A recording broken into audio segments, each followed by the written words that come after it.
folks. It's time for another Let's Read segment. As you can tell, I'm not Teresa Ferris. My name is Derek Felska, her partner in crime. And we have a special treat for you guys. Since it's the summer, we need something to talk about hockey-wise. So we have a NHL program that goes back to the winter of 1990. This was borrowed to us by a friend of ours, Aaron, at Angry Finn on Twitter, of 3 in the Box, and he is been so generous to give us a chance to check these out. These are the NHL Goal magazines, which used to be part of really what the NHL programs would be if you went to the games. And so this one is from a North Star game where he attended as a kid. And this is January 4th, 1990's game against the New York Rangers. And we can see that we have Brian Leetch on the cover. So let's get into this. First thing, you see an ad with the league's teams for a MasterCard ad. And it says respected in all circles. And of course you see some teams there that are no longer around, like the Whalers and the Nordiques kind of jump off the page. Obviously those teams have relocated to Carolina and Colorado respectively. You also see the old school Canucks skate logo. I don't know, I know some people don't like that one, but I always kind of, that's kind of the logo that I grew up with, so I've always thought that was one of their best. Quick little table of contents there. We also see a small little feature which will be on Thomas Steen. He used to be a former scout of the Minnesota Wild, and it talks a little bit about him, as well as other topics on there, including some game program stuff. But lots of beautiful things in this little magazine. Again, it's all about the advertising, because that's what programs are about, and we have a full page ad for Dodge Dakota pickups. I remember my dad used to get excited when this truck came out, but we never bought one. But here you can see one in all its 3.9 liter V6 glory that it was. And like you see here, this was considered the official cars and trucks of the NHL. I believe if you played in the All-Star game, that was really what the players were playing for back then if you were considered the All-Star game MVP. So I'm not sure if I was an NHLer, I would really be too excited about a Dodge Dakota. But hey, it's a free truck, you can beat the hell out of it if you want. So, turn the page. Here's that full article on Thomas Steen. We see him right there. He is the father of St. Louis Blues Alex Steen. And a couple interesting things, apart from the fact I mentioned he used to be a Wild Scout during our early years. We also see a lot of quotes from, this would have been then current North Stars GM Jack Ferreira, who now ironically is working as a consultant more or less for the Minnesota Wild alongside new GM Paul Fenton. And there's a lot of things in here that I think, like Wild fans, I guess, would kind of relate to. It says, he doesn't cheat when he's out there. That's something we hear Wild management say a lot about players that we have on our team. And it basically goes over how Thomas Steen may not be the most flashiest of players, but he makes others around him a lot better, and how he's really helped the Winnipeg Jets in more ways than one, even though he may not be, like I said, the guy people first thought about with their team, with guys like Teemu Selanne working their way up and things like that back when during kind of the Jets' last little flash of glory before they relocated to Arizona. Kind of continues, again, talking about how he helped other players grow, and like it says, he's Winnipeg's most complete player, and again, kind of a full-page ad on his career. TWA! Haven't seen an ad for TWA, the old airline, that really was the first international airline, along with Pan Am back in the day. And it says 5,000 bonus miles just for joining and being a part of that. That was back when everyone really cared about miles and things like that. I guess they still do, but I don't know. It's kind of a thing since a lot of people probably flew in to see things back then. Scott Young, youngster, basically kind of a player to watch for. Again, this was produced by the National Hockey League, so they're looking at players that they felt could, be stars, to give people kind of an inside look on things. This is Scott Young. He was probably more famous playing for the St. Louis Blues, and later like the Colorado Avalanche. But here we see him in his Hartford Whalers uniform, that beautiful blue and green. And again, talking about how he's kind of an up-and-coming player. He also played for the United States in 2 different Olympics, 1988 and I believe 2002. I could be wrong. We also have, of course, a little bit of NHL swag. And I remember these hats as a kid growing up, going to the local sports store and seeing all the different hats and colors of the different league teams. And of course, we would have had our black, green, and gold North Star stuff back then. And again, everyone had stuff like that. And it's kind of funny, a couple years ago they actually brought that style of hat back again because, I don't know, I guess it looks retro now. So kind of a sign of the age, I guess. Part of the Center Ice collection. We'll see another little article about that later in this magazine. Turn it over. We have a little trivia. I don't know. I guess you could. I guess I'll tell you what. We'll send you a small prize of some kind. I have some old stickers. I will send it to you if you answer this question correctly. I know with the internet this is pretty weak, but we'll give it a shot. So this is from the How Sharp Are You trivia. It says, which former NHL goaltender allowed the third goal of Wayne Gretzky's first NHL hat trick and stopped Gretzky's 51-game point scoring streak back in 1984? If you get that right, just answer it in the comments below.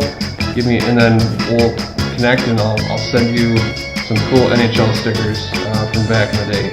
So, anyways, it's just a little thing for the viewers out there. Then we have your projection screen TV. Before, TVs were commonly 50 plus inches. You had a projector.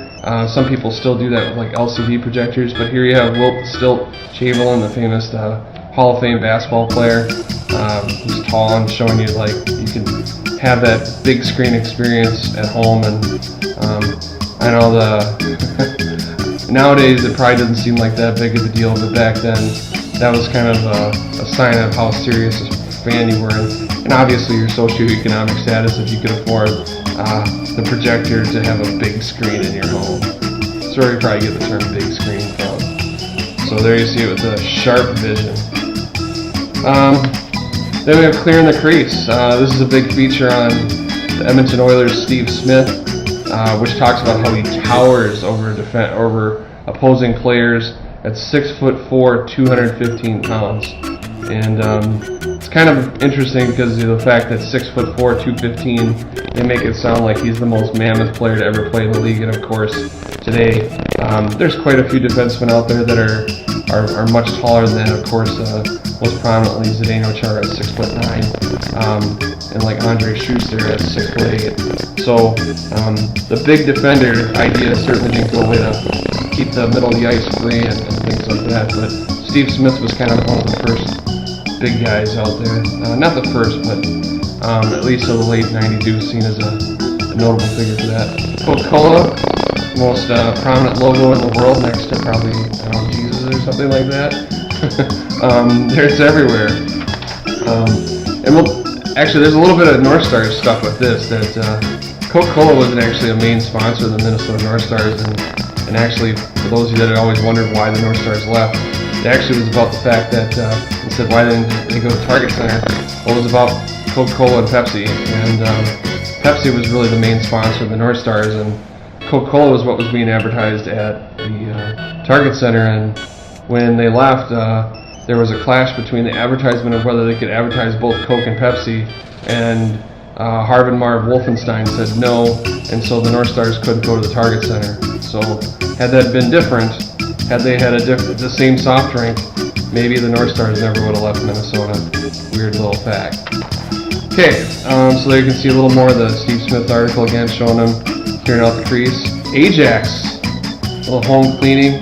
I guess, I don't know if a lot of hockey fans really wanted to go and clean. I know it's still out there. I mean, I've seen this around at the grocery store and things like that, but I don't know if my first thought was cleaning the floors when I'm out at a hockey game. I don't know, but there you see it. Quality. Again, finishes up that Steve Smith article, and then here's one of my favorites: Budweiser NHL Man of the Year, and they gave it to the Calgary Flames, Lanny McDonald. This, of course, is coming off the 1989 Stanley Cup victory for the Calgary Flames, where Lanny, of course, was the captain of the team.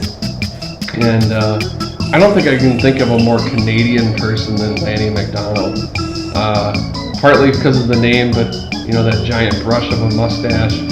And I don't know, he had a great career, and this was a great way for him to kind of go off and ride off into the sunset, and he was pretty deserving of that award. Here's one for you folks, old school.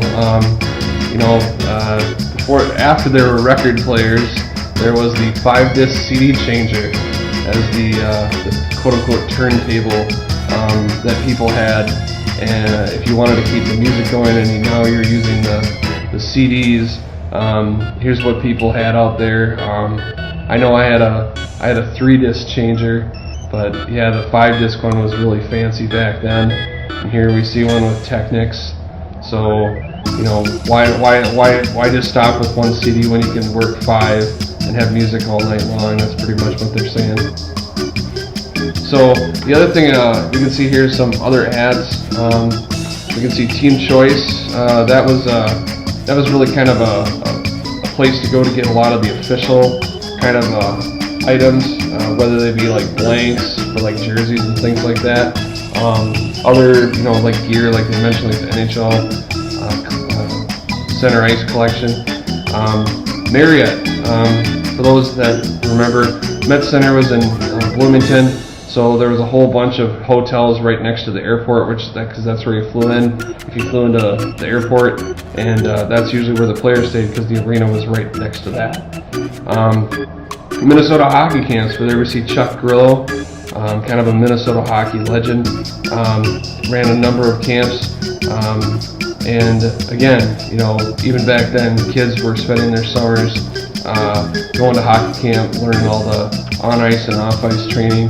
And that certainly hasn't gone away. If anything, there's more camps than ever before. And interesting little coffee ad. It says, providing at your office gourmet quality coffee for only pennies. So you call this company and they'll bring coffee to you, which seems kind of like an idea you hear more about today as opposed to like 1990. But anyways, sign of the future. Here's your full page ad for KMSP, which was your broadcast home of the Minnesota North Stars.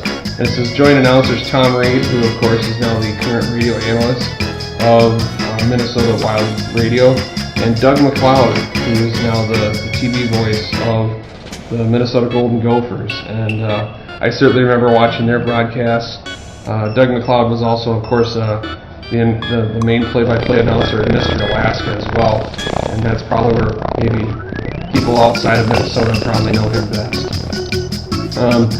Full page ad for Budweiser. I guess, if you want to play on beer, I can think of better beer to play on. But anyways, so there you can see the ad there. It looks to me like a Winnipeg Jets blank and of course Toronto Maple Leafs blank there. Okay, so here's kind of like a media guide type stuff. Just kind of interesting insert. So they have the whole administration of the team, including the two principal owners, George and Gordon Gunn.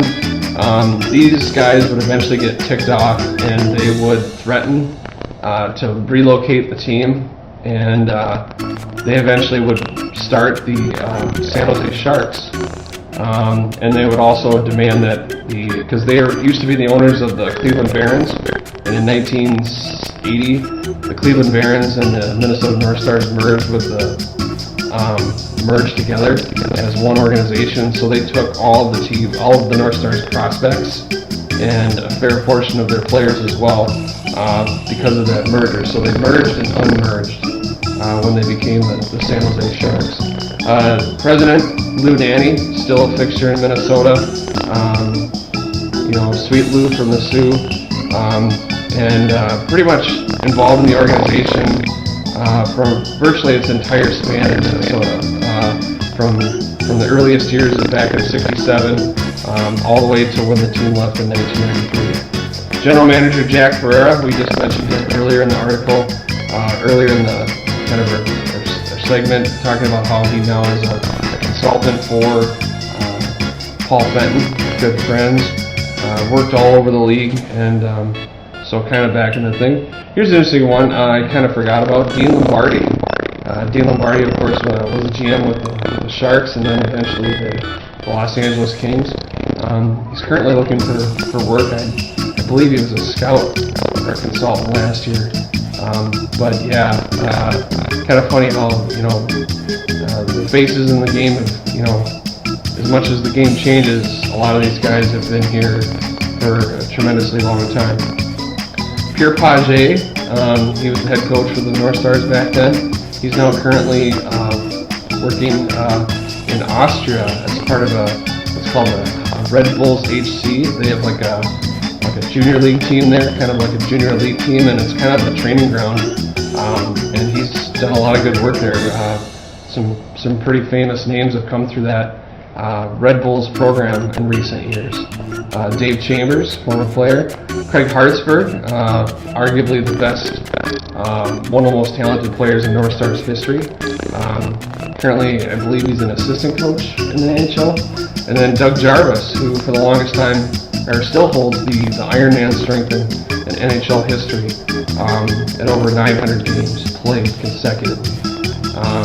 But yeah, he was a long-time assistant coach, been still around the league to this day. So all these guys are still very much a part of the game. Okay, here as you talk about amenities, so if you've been to NHL arenas recently, this is what the elite seats were.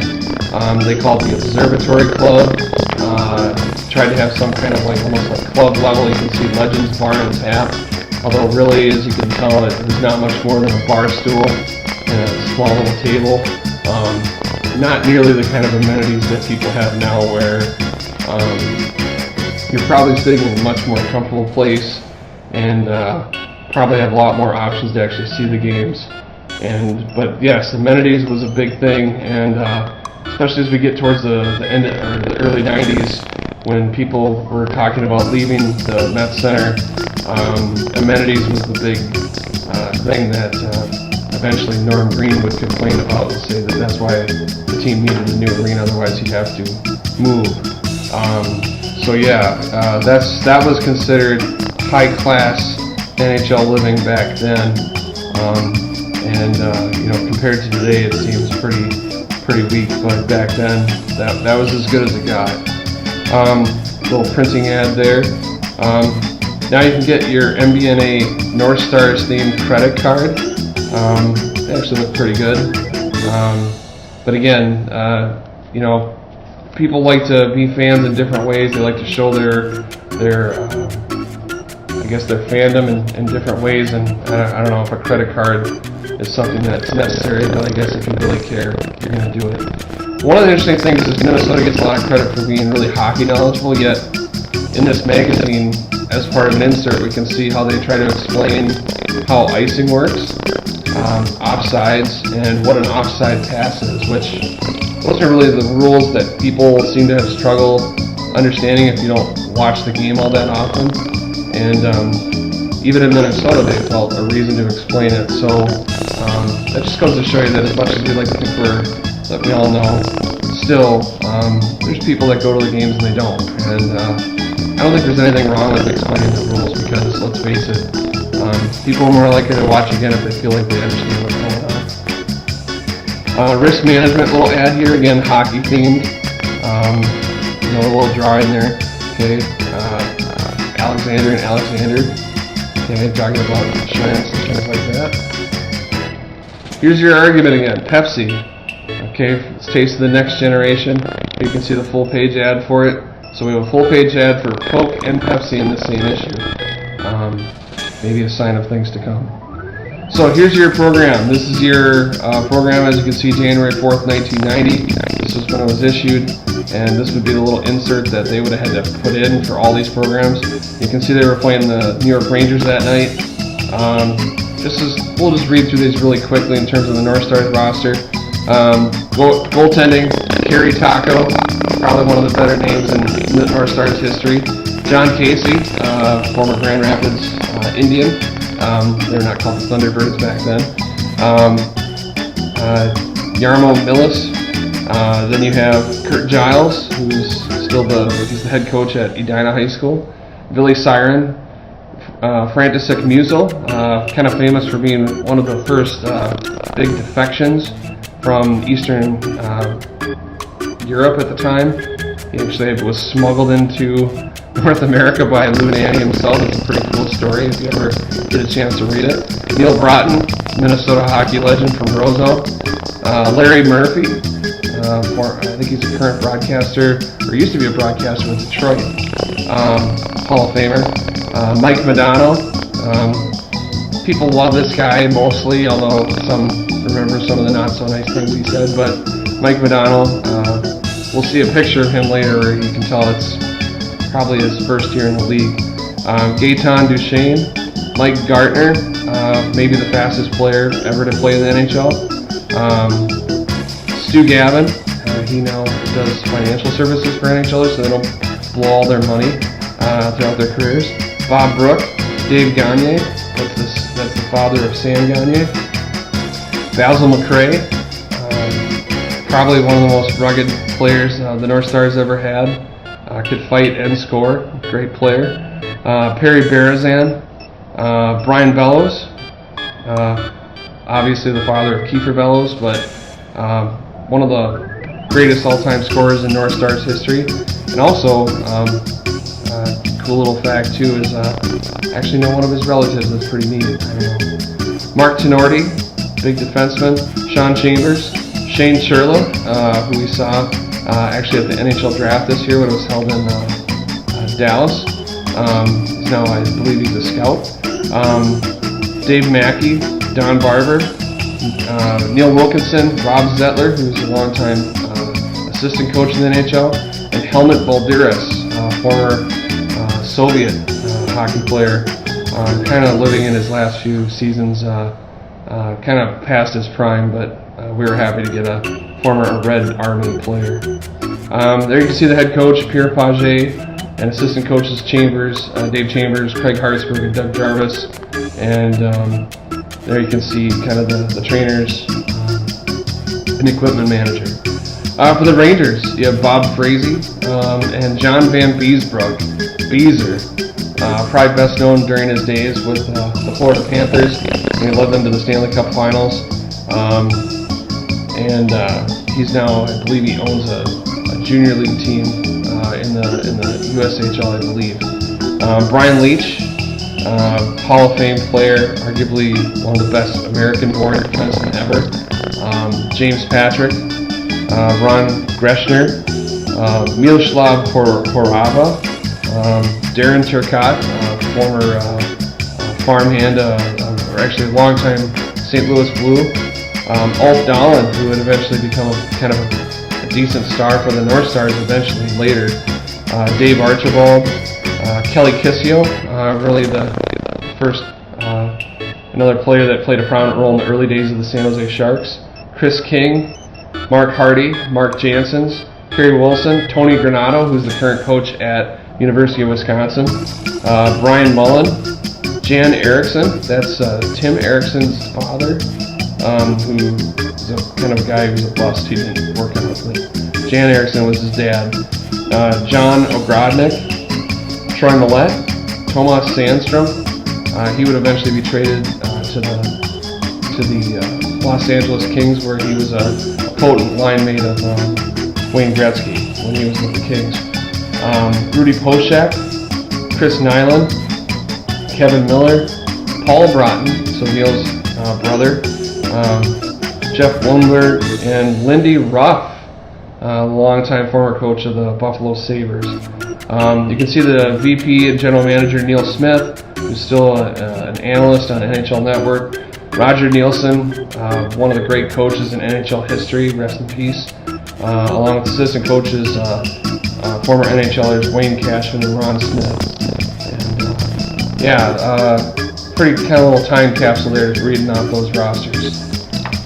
Okay, another full-page car ad. Since we love cars, we can see that we have Chryslers here out of Larry Reed's in Bloomington.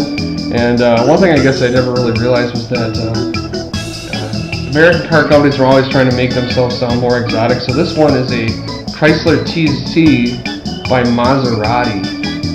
I don't know if that'd make you feel like you were really styling or just cheap that you pretty much found a car that just had a Maserati emblem on the front instead of a Chrysler logo. But those were the styling cars of the late 90s, or sorry, early 90s, when they were kind of getting out of those K cars. And of course you can see the Chrysler Town & Country minivan, which is probably what sold more than both the Chrysler Imperial and the Chrysler TC you see more prominently displayed in the ad. Referee signals, just so you can understand what those signals mean. Nothing's really changed too much, although I will admit I have not seen a washout call, which is in this lower right hand corner. It says both arms swung across ladder across the body. The goal is disallowed or offsides. Oh, I guess I have seen a washout. Never mind, it's just they're saying it's like waving off interference. I thought that was a penalty just hit for a second. Wow. So, anyways, by the way, the Minnesota North Stars won that game against the New York Rangers. They obliterated the Rangers 8-2. So, go North Stars. That was pretty awesome. Here we have another ad for First Bank, which eventually became, I believe, U.S. Bank. There you can see the little main drag between what's supposed to be the Twin Cities there. We also have an ad now for Amoco, and you can see them. It says, now get pumped up for the North Stars. I'm sure you're pumped up after an 8-2 victory. I certainly would be. Of course, Amoco is now Bell Petroleum BP. So here's the picture ads here. You can see the guys, all their glory, the haircuts and all that. Some mullets there, although no one's got a crazy mullet really on the North Stars. There you can see Helmut Balderas. Like I said, he was an older player after his Red Army days. Because remember, at this point in time, you still had the Soviet Union, so players defecting was still kind of a thing. Shane Churla, tough guy, a lot of those that like the tougher parts of the game. Churla was certainly a fan favorite. Kind of like a Cal Clutterbuck agitator, although he fought a lot more than Clutterbuck did. Brian Bellows, Clark Donatelli, there's Perry Berezan, Gaetan Duchesne, Bob Brook, Kurt Frazier, a player we didn't mention. Kurt Frazier later was one of the first coaches for the Atlanta Thrashers back in the day. Neil Broughton, hockey legend, arguably one of the most popular North Stars ever. And then this guy, Link Gates. Before there was Derek Bugard, there was Link Gates, as they called him, the missing link. Pretty much the only thing that guy could do was fight. And basically punched his way into the league and then punched his way out of it. And he continued to play like in the minors. In some ways, he was kind of like Doug Glatt from Goon, punching his way like in the Maritimes, because that's where he kind of ended up. John Casey, who played forward in the North Stars Minnesota Wild alumni game back in 2016. Played goalie, was there for the Stanley Cup Finals, and unfortunately got roasted pretty bad by the Pittsburgh eventually. Dave Gagne, great scoring forward. Like I said, father of Sam Gagne. Sean Chambers and Mike Gartner. We'd eventually trade Mike Gartner.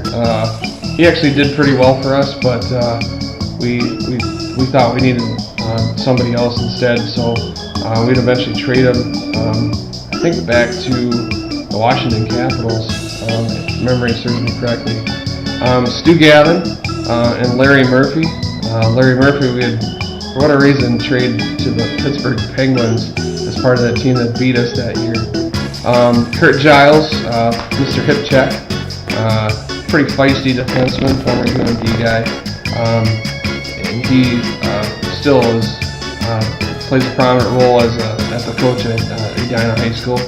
Frantisek Musial, Peter Lappin, Billy Siren, Ken Leiter, Kerry Taco, Basil McRae, Mark Tenorti, Dave Mackey, Neil Wilkinson, and there's your Mike Modano picture.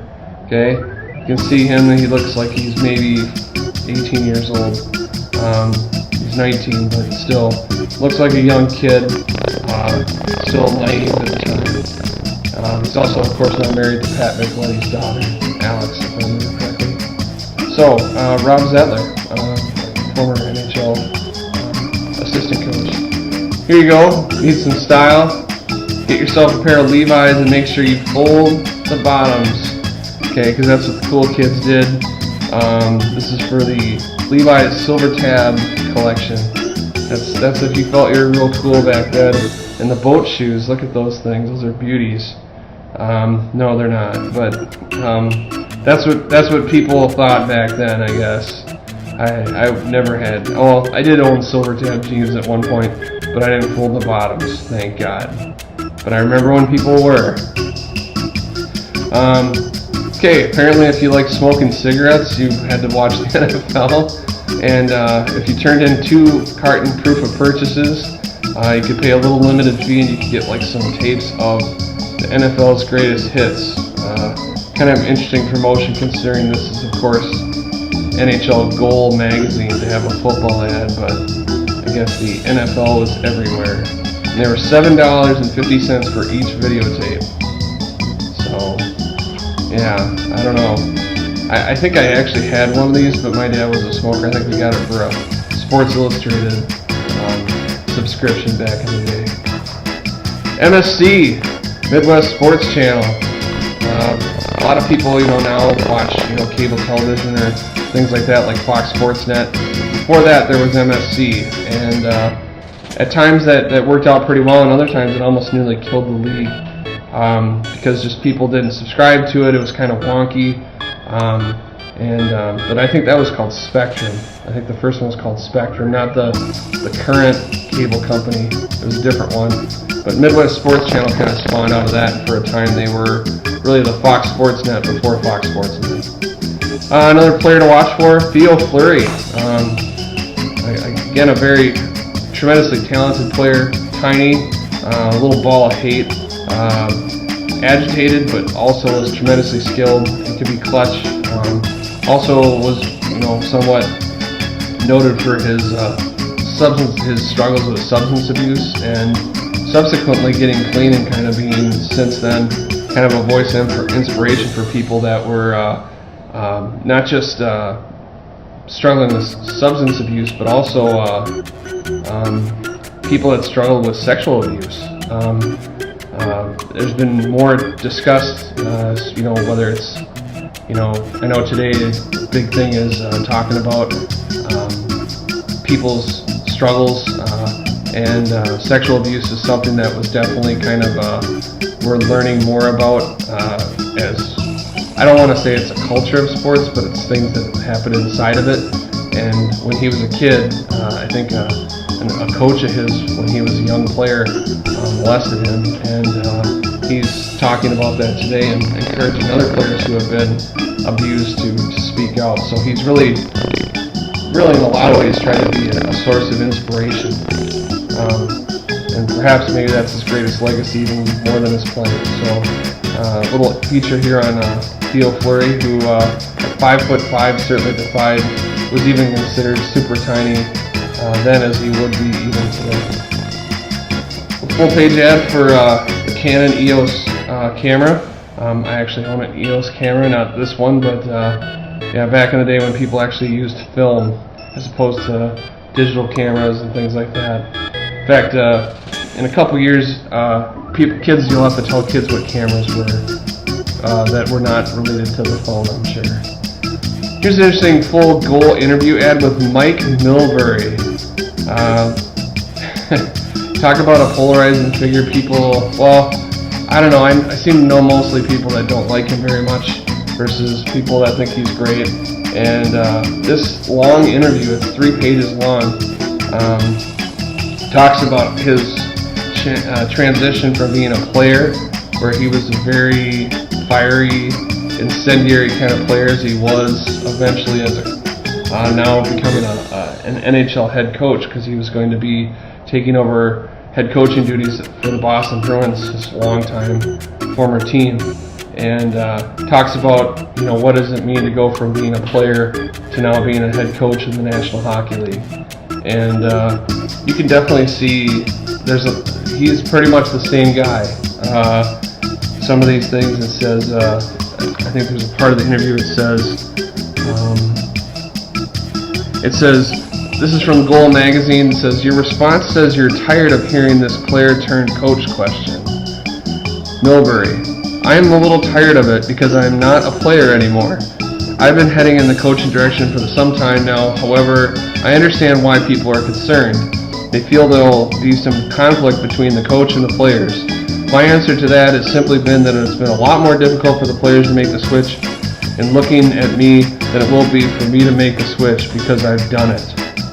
And that's the kind of self-assured answer that I think you would expect from a guy like Mike Milbury, who is pretty no apologies all the time, until of course he makes a complete ass of himself. But that's a whole different subject. But I guess you can say not much has changed. He was the same way as a general manager when he was a GM with the New York Islanders and engineered all those terrible contracts and trades. Here we see a windshield wipers ad for Trico, and talking about how you get these, they'll be the best windshield wipers you ever had on your car. I guess that makes sense with hockey being a winter sport. Again, more with the Milbury ad. It says, sitting in the press box, I became much more a student of the game, which now he still does, and I don't know if we know if that student's gotten any smarter since he first started sitting there. Sports Channel America, this is really kind of like Rogers Sportsnet, really. It says the network of the National Hockey League. So again, TV rights are a big thing, and we can see those old school Caps uniforms, which just look great. And now, kind of the Buffalo Sabres basically have gone back to that style uniform again, which is kind of cool. Here's something that I think is really funny. This is a interview about video game hockey, or not an interview about it, it's really an article about video game hockey and how video games are getting so good and so realistic, it's like you're really in the game. And this talks about a couple different programs, a couple different games. Some of them are based on games that are computer-based, like on a PC, or back then a Commodore 64 as it was, or an Atari computer. But also ones that were for your home video game systems, like the Nintendo Entertainment System. So a couple one that actually mentions Nintendo's Ice Hockey and Blades of Steel, although it doesn't really go into tremendous detail other than to say that in ice hockey you have the little guys, you have the skinny guys, and then of course the big fat guys that are powerful, and talking about how that's really cool that people can go home and have the video game hockey experience. But kind of moving on there, it says you can coach and manage true-to-life teams or skate the wing with Bobby Hull, which I always thought was kind of interesting that Bobby Hull was the person they mentioned and not his son Brett Hull, which he would have been kind of an emerging star at this point in history. So kind of interesting there. Here we can see some of the tremendous graphics of this Commodore's Power Play Hockey, and it says, since home computers have much more brains than video game only units, such as the Nintendo, Sega, or Intellivision, if you ever remember that one, computer games are the next evolutionary step in sophistication. Power Play Hockey for the Commodore 64 has all the elements of the video game cartridges, but several other bells and whistles. For starters, there are many play levels so that beginners can compete with veterans. Additional features include offsides and icing whistles, with no more floating at center ice, and also for the first time, fatigue plays a part in the game. So in other words, guys get tired on their shifts. With 3 lines to choose from, you must rest players as they get tired. 2 final advantages of this and most other computer games are the sounds and graphics, usually much stronger than those of the video game systems. So kind of saying that if you have the computer-based ones, you get a little more detail and features. And of course, as we know now, with your current systems like PlayStation 4, your Xbox One, I mean, the sophistication level is just tremendous, and you know, it almost literally does look like real life hockey, and the details that were in those computer games, there's even more, much more than what were in these systems. It says, as a coach, you can set power play and penalty killing units, as well as changing lines.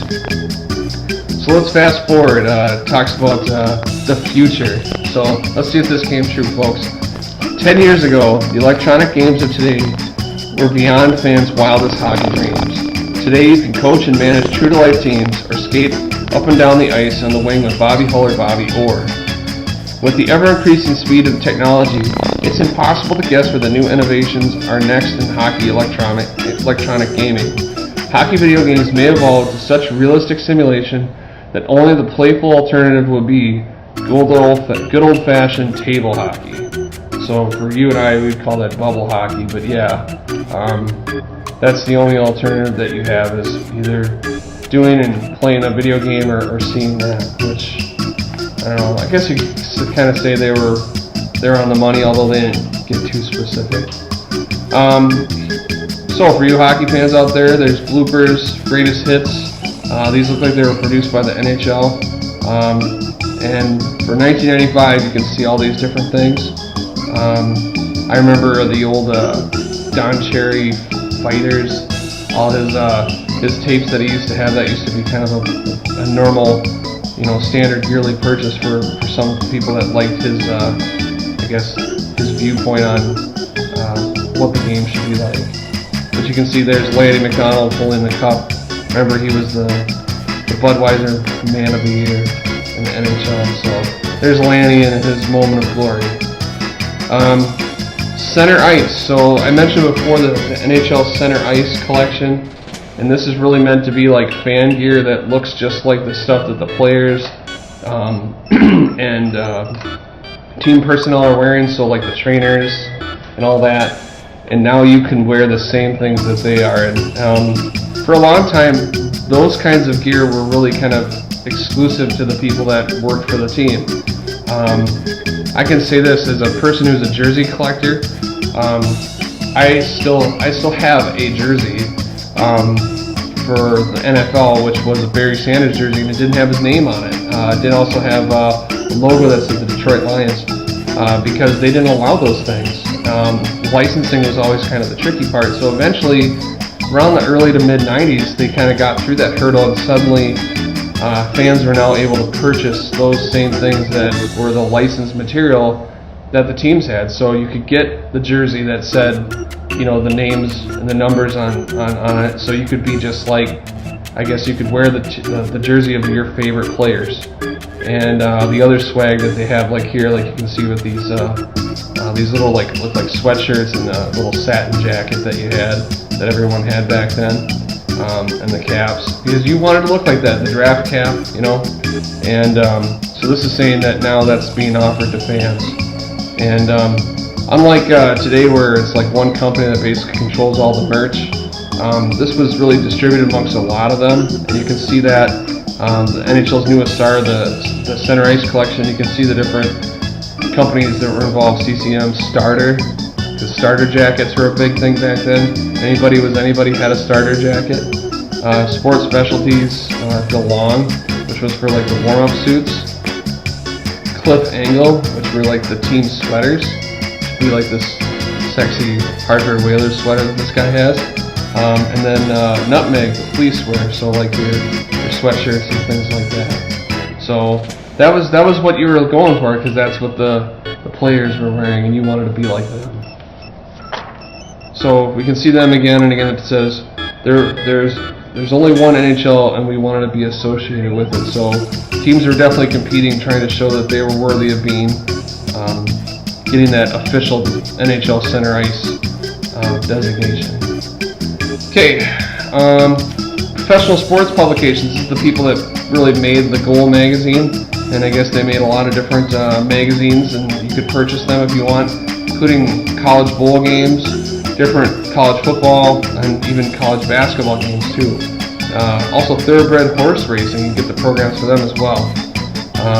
So you just send it into Grand Central Station, New York, which is probably where it was produced out of. That's what you get. Full page car ad for the Dodge Daytona. Little hatchback sports coupe there. Again, I don't know if I'd want a car like that, but again, these are the official cars of the NHL, so, you know, if there was some kind of contest, that was what you would see advertised at the arena. That they probably had an annoying number of commercials like you see with, what is it, Toyota's the one for the Wild today. Sorry Wild, but those ads get annoying when you see them every 5 minutes. So the advertising will never go away. Here they have kind of like a, I guess, supposed to be funny caption pictures, and so we see a goalie here, and someone put the caption, "Forget those lightweight goalie pads, I'm telling you, magnetic is in." You can see the goal, the puck's literally embedded almost in the goalie pad of this goalie, so I guess that's their way of trying to be really funny. And then we're seeing an ad for Maalox. I guess after you go to a game, maybe too many beers and hot dogs and whatever, nachos, you have indigestion, so they figure Maalox would be like to remind you that they're there to help you get relief. And then it finishes it up with the obligatory beer ad for Bud Light. Again, not my favorite beer, but hey, those are the companies that were going to be advertising in NHL magazines back then. So there you have it, folks. Goal magazine from January 4th, 1990. I hope it's been a great ride. If you have any comments or questions, please leave them in the comment box below, or you can find me at Crease and Assist on Twitter. Hope to hear from you soon. Enjoy the rest of your summer.